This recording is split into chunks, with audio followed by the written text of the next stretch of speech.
Good afternoon, everyone. We're here again having a conversation with Dr. Noggle, and I'm Maureen Kahn, President and CEO of the Blessing Health System.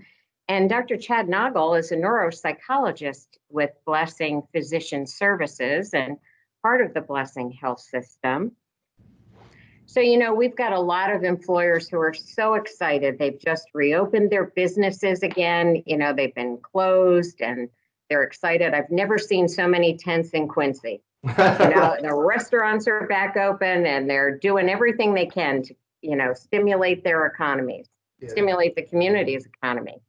But, the one question we keep hearing is, am I doing everything I can to protect my employees?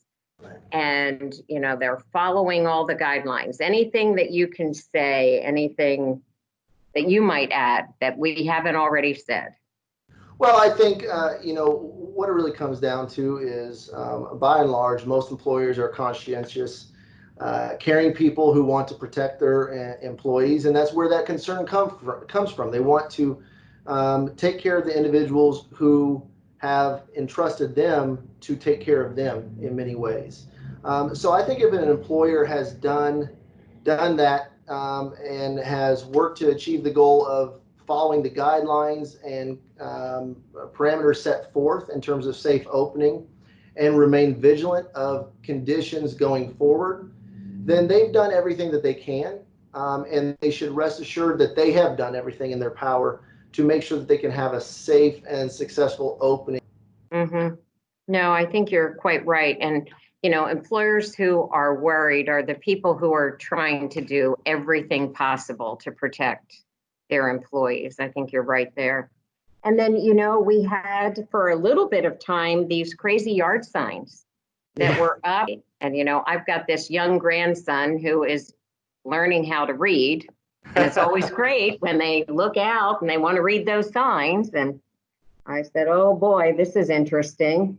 But, we've got these people who are, looking at this and rallies and, this type of anger. How do we have people manage the anger when you see these kinds of things? And is this the best way to manage your anger, by putting it out there like that? Yeah, it's again, I think to some extent we've been in a very emotionally raw space as a nation, as a society, for a multitude of reasons, and so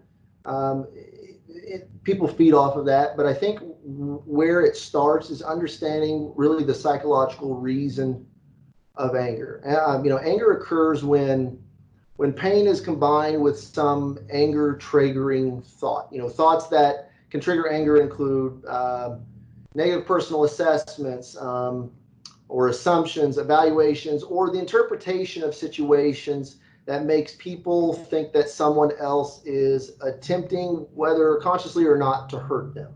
And I think that latter point is really what figures into the mix here. Individuals feel, again, that there has almost been an attempt, either intentionally or unintentionally, to hurt them, and it's disrupted their lives. So the key to dealing with anger is first identifying triggers, things that are just hot button issues for you. If it's getting on social media, watching news reports, then making a conscious effort to avoid those things. Remain informed, but avoid those things that you already know kick that anger up a notch or stir the pot, if you will.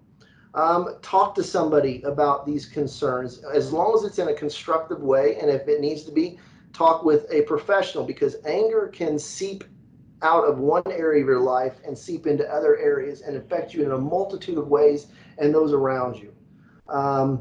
We've done some videos talking about ways to relieve stress and anxiety, but anger is along that similar spectrum. So try breathing exercises, muscle relaxation, go for a walk, exercise, get enough sleep. And coming back to the original thing that I kind of talked about in terms of identifying triggers, step away from the situation, especially with a lot of these things having those political undercurrents. Then avoid those situations or those discussions that you already know are going to prime you for feeling that agitation. Okay. And the biggest challenge is then to reframe your thinking, thinking about the positives. Okay. The other thing to remember, I think, is that America is a democracy. And there are processes and procedures that are in place to facilitate change.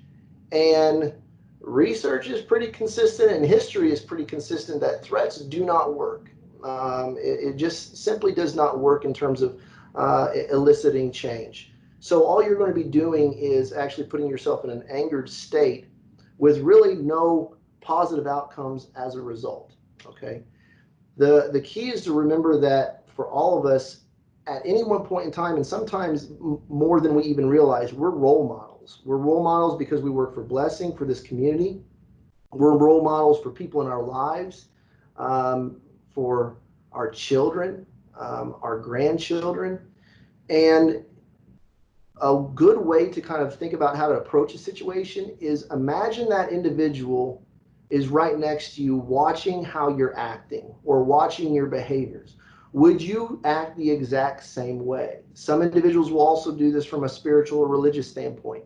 Would you say those things or do those things if you are standing at the throne of whatever deity or spiritual being that you believe in and worship? Okay.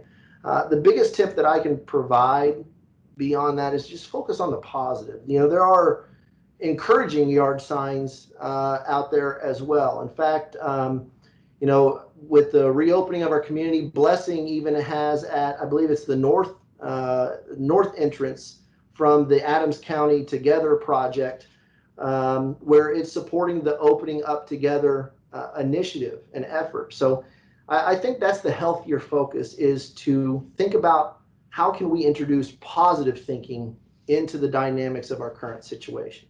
No, you're right.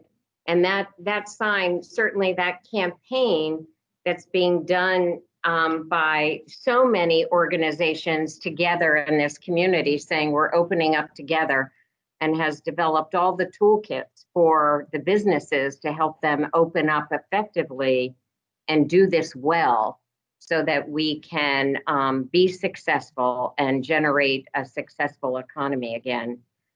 They're the great signs to be looking at. Yeah. And you're right. We are, healthcare leaders in this community, and we are the people who set an example. And, when we go into the grocery stores and we go into any of the shops, we should be the people wearing the masks and setting the example so that the community can see that we do follow the rules. No matter if we like it or not, we should be doing it. And so that our kids can see it and that the other community members can see that we will do this. And when the time is right and we don't have to do this, then we can all stop together. But we want to make sure that we can promote the health and well-being of this community. We still know that there is disease out there, and we're fortunate that this community did not get hit like other areas of the state. Oh, most definitely. It's healthcare is one of those fields where even when you're not physically at work, you are still connected to the field. When I leave here this evening, I am still a representative of Blessing Health System to the community and anyone I encounter. So, being part of this field does not begin and end with, swiping your badge or the stamp of a time clock. It's an ongoing role and responsibility, and it's being in that role model position, especially when we're talking about how to react to a disease or to a virus. They're looking to healthcare workers to be the role models, and we all who work here fall in line like that. So it's not just here. It's when you're at if you're, like you said, going in a store, visiting the post office. People know this is a tight-knit community. People know who those of us who work for Blessing, they are going to be looking towards us. And the true meaning of human connection is that it helps improve our community, but it helps. What we're doing is we're leading by example. So you can say a whole slew of things, all of us can. Actions always speak louder than words. And so we have to understand that we are in that role model position. So the biggest key is to just know that and do the right thing. It's not just about each one of us individually, it's about the health system and it's about the community. So social distance, wear your mask, wash your hands, don't host or attend events that are extending beyond the allotted number of attendees, and just be kind and considerate to individuals. Everyone is struggling, but we here at Blessing can be those role models and those beacons of hope, and contribute that positive thinking back into the community, because we've been talking so much about the spread of virus from a negative standpoint, but when you are demonstrating those positive behaviors, those proactive behaviors, and leading by example, that is contagious just as much. And that is what we need to heal the community at this time. Yeah, what great thoughts. You never really think about hope being that contagious, and it is. And that's what people need, is to be able to feel that sense of hope and optimism out in our community. And we want it to be that contagious. Well, it's always great to talk with you, Dr. You as Noggle. well. It's a You as well. pleasure, and I enjoy working with you every day. And thank you for what you do and the contributions that you make to the community.